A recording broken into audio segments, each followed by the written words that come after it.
स्वराज्याचे संस्थापक राजे छत्रपती शिवाजी महाराज यांना मानाचा मुद्रा करते. त्याचबरोबर भारतीय संविधानाचे शिल्पकार डॉक्टर बाबासाहेब आंबेडकर परिवर्तन चळवळीच्या तमाम आराध्यांना अभिवादन करते. आणि मी उर्मिला डोंगरे इयत्ता 6वी स्वर्गीय नर्मदाबाई बनारसीला अग्रवाल प्राथमिक आश्रम शाळा हातून या शाळेची विद्यार्थी आणि मी माझ्या भाषणाला सुरुवात करते.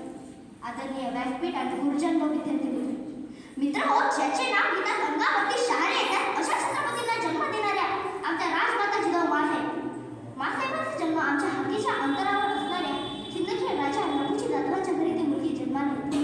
वडिलांच्या खांद्यावर राजकीय डावपेच शिकते आणि पुढे तबंद महाराष्ट्रामध्ये झुंडशाही, निजामशाही, आदिलशाही ही माजलेली असताना कुठेतरी माँसाहेबांच्या घरामध्ये स्वप्न होतं.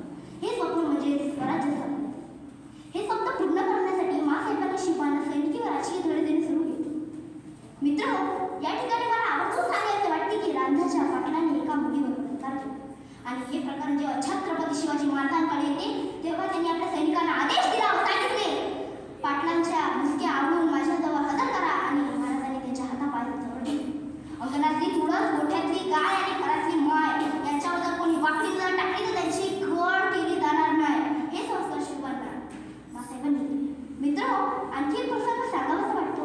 सकाळची वेळ होती. माँसाहेब उत्तर दिशेला टकलून पाहत होते. तेवढं शिवा तिथे आले आणि म्हणाले, माँसाहेब एखादं काय बघत आहात? काही नाही रे शिवा, प्रतापगडाचा हिरवा निशाण सरतोय पुढे. तो किल्ला नानाची माणूसरच्या माध्यमातून स्वराज्यामध्ये सामील करते. मित्र, अशा अनेक प्रसंग माँसाहेबांच्या सांगता येते ज्यामध्ये अफजलखान जेव्हा स्वराज्यावरती चालून येतो तेव्हा महाराज त्यांना निरोप पाठवतो. आम्ही भेटलाच नाही म्हणतो. प्रतापगडाच्या पाठीशी भेटण्याची भेट. महाराज भेटण्यासाठी संकोच करतो, कारण भेटीत जर दगा फटका झाला तर स्वराज्याचे काय होईल? तेव्हा माँसाहेब शिवांना म्हणतात, शिवा इथे स्वराज्यासाठी कामी आलं तर ते आम्ही आमचं सौभाग्याचं मी सुद्धा निमंत्रित समजेल, परंतु वाघ या सह्याने डोंगरातून हिरवं निशाण परत जाता कामा नाही. आणि महाराजांनी खाना ताब्यात केला. मित्र, असं कितीच प्रसंग माँसाहेबांचे सांगता येईल.